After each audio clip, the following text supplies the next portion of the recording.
Carlito. Ngayon, favorite niya na. Correct. Kaso long ranger ang ano, boy. Ito, laging ano, no? Pag may Guinevere, may Novaria. Oo. Yun na yung bagong combo, eh. Parang required na siya, yun lagi yung combo. Yun na yung bagong combo, men.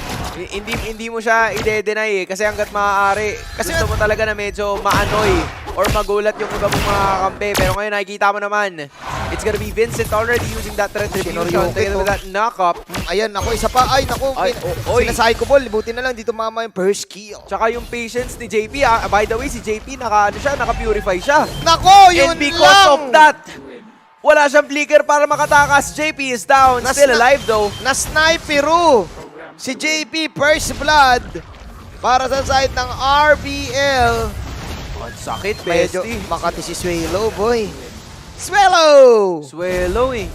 Kapatid niya si Mielo Si eh. J-Lo. Oh, si J-Lo, Ang si pinsan. Mielo. Si Melo kanina naglaro sa Odawayo Sa Brothers. Dawayo Brothers. Pero ito, Kuya Sona, yung Oh. ginawa ni JP, Sepat Gaming, Vision Oo. Gaming yun eh.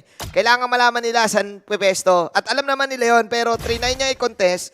But then again, that was a very unfortunate kasi it's a Grak level 1 yung damage ng first kill. Di mo pwede maliitin. Plus yung Star Shatter, di mo rin maliitin. So, hindi ka pa naman ganun kakunat, na-punish si Kuya JP. Tsaka yun rin kasi yung mahirap pag ikaw si Carl TC kasi ganyan no, yung mga nakap na ganyan yung kailangan mong iwasan, especially like the early portions of the game. Nangalahati kagad yung buhay pero nanghabol na naman si Carl using that Appraiser's Wrath, so wala siyang ultimate for the next couple of seconds. Lalabas yung Turtle in less than 5, so kailangan nilang pumosisyon at humanap na magandang pwesto Tingnan doon sa natin. Turtle Pit. Tingnan natin. Pepesto si na JP ngayon. Si Carl, anytime may magkaka-ultimate. Sanji also has the ultimate right now. May mga petrify pa ang Sansan na duo. Dito magaling ang Echo kung paano kontrolin ang Turtle. Level For 4. a year ay nag-dominate sila. Uy!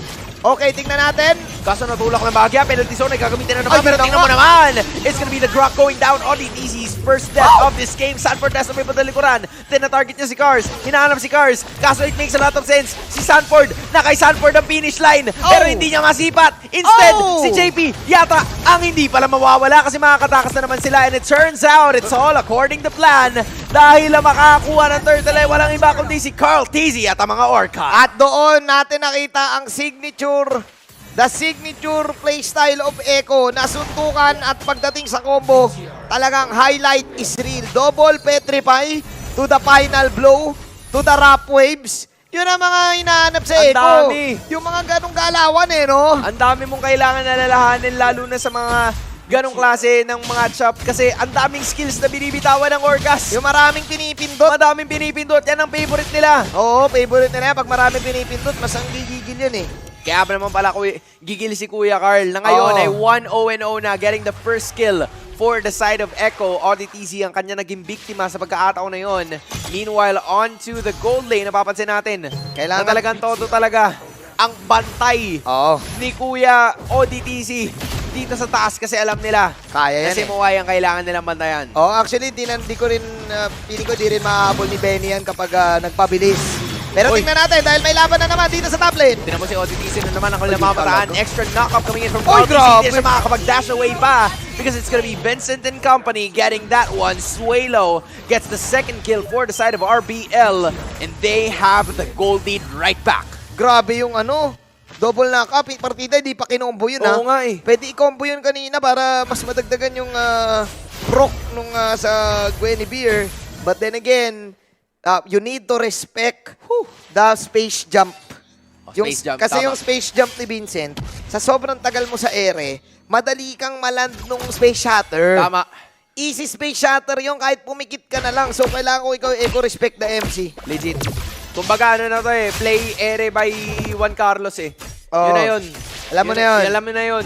Kasi may airtime yan eh. May airtime yun. Speaking of airtime, nandito Ayan na na naman naman. sila. Kaso napag-swimming na naman si Vincent para makatakas. Wala 4D, na. 4D. Yung extra clone, kaya naman Petrify going in.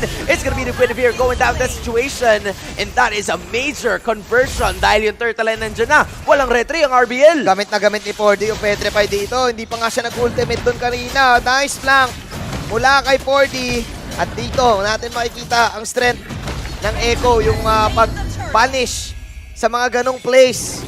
Pag namali ka na pasok, pwede ka nilang i-counter go na mabilis sa parang ganon. Especially 4D. Tingnan mo ngayon si Carl DC. Oh! Walang purple Actually, nakakuha pa rin si Vincent ng kanyang purple objective. Tinipid sana ni Carl TZ yung kanyang retribution para siya yung roommetry ng purple. Pero Vincent just made it in time para siya yung makakuha ng objective na yun. Yep. And now 2-2 ang ating scoreline as Rebellion trying to survive the potential aggression na gustong iatid ng Echo dahil Echo ngayon na nagko-control kung kailan ang laban. Oy! At ayun, wow! Pinainom ng tubig! Fresh from the Philippines, Sanji with a combo!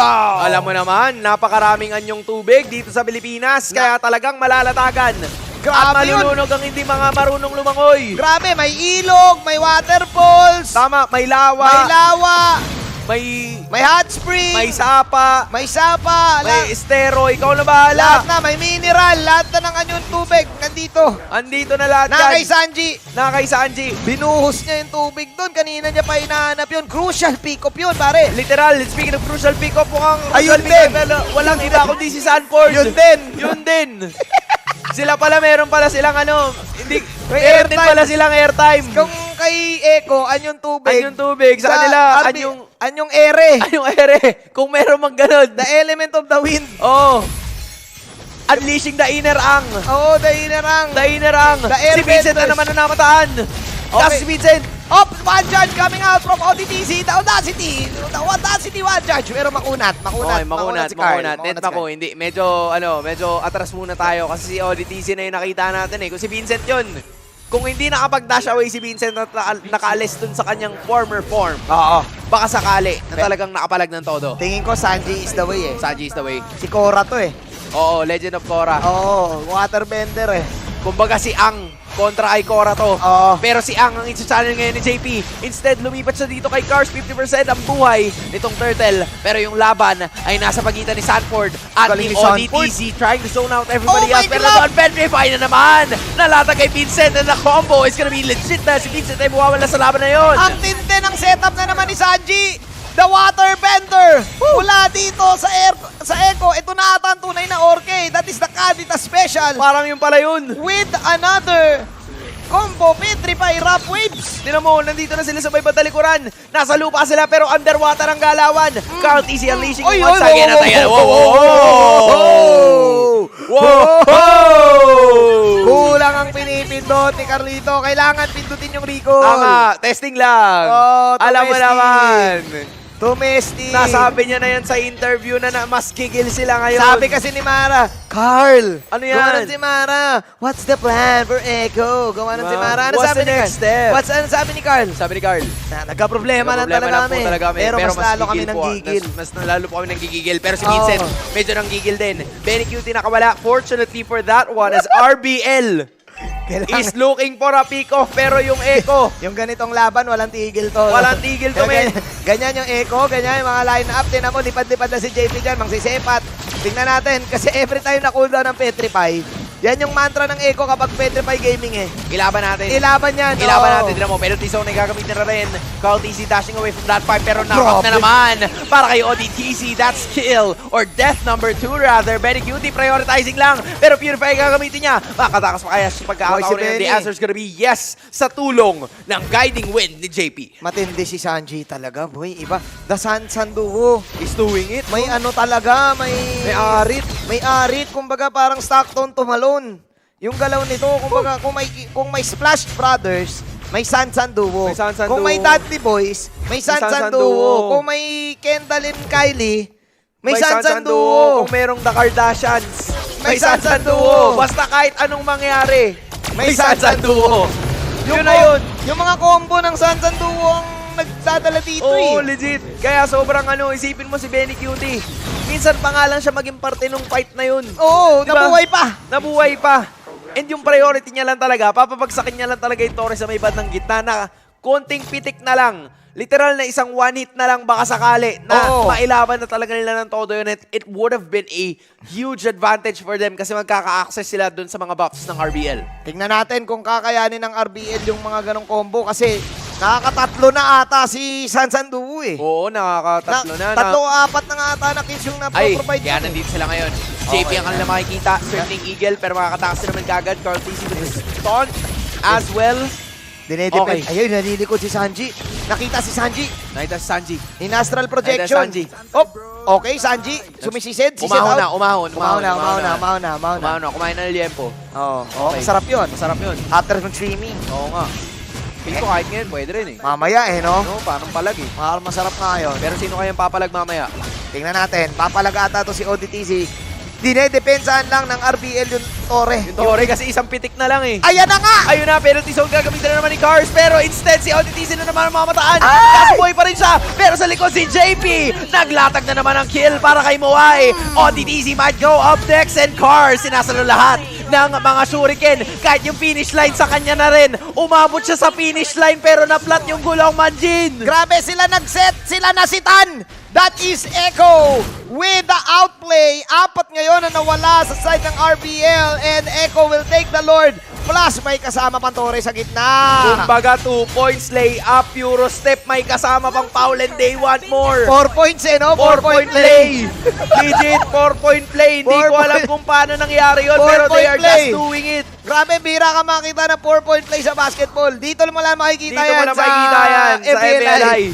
From way downtown. From way downtown. Alam mo na kagad. Foul counted. Get it in the game. Get your head in the game talaga. Kaya naman pangalanan nyo na yung hero na to. Baka si Mia yan. Fail ko talaga si Mia yan para manalo kayo ng 4,000 diamonds. Dahil kung sakali. Grabe. Biruin mo, ang ganda na ng setup ni Cars doon. Oo nga. Pero ready ang Echo. Ito nga ang problema. Pag ganito yung laruan ng Echo, kailangan wag mo ipilit yung team fight kasi Oo. pinipilit ka lang nila eh. Every time na may petrify. Parang willing naman kasi. Bayad naman eh. Willing to fight, willing O, to diba si sell eh. Vincent? Ay, nahuli si lumalaban Carl. ng konti. Nahuli Carl dito. Si Carl, hindi Carlito. siya nahuli, men. Nagpapahuli daw talaga siya. Nagpapahuli si Hindi Carl daw dito. talaga siya. Tingnan mo. Romericol, nanggigigil. Ay, nagigigil. Nagigigil si Carl dito. Bad beats na. Bad beats na yan eh. Kulang yung pinipindot. Kulang na Wala kang naman. pinipindot. Pero yan, okay. Chillax sila ng konti. Wait sila sa Lord. Dito sa may bantay baba. Hampas ba to? Wala pa palang hampas. Pero ayos lang naman. Kasi hindi siya mahaharangan. Si Carlito! Pati sila naman nagpanakap ng konti. Nag-swimming na rin. Walang iba, pero yung extra nakap na nang galing dito kay Vincent. Pero makakatakas pa rin siya. Wala na rin yung Torre. Ito na si 40, mga kaibigan, the final blow! Ay! At yun na nga, you watch the replay, it's the final blow, Bobby! Para dito kay Sanford, 3-12, Echo trying to finish this game! At mukhang gigil na nga ang mga Orcas! Echo getting their first win of MPLI 2020.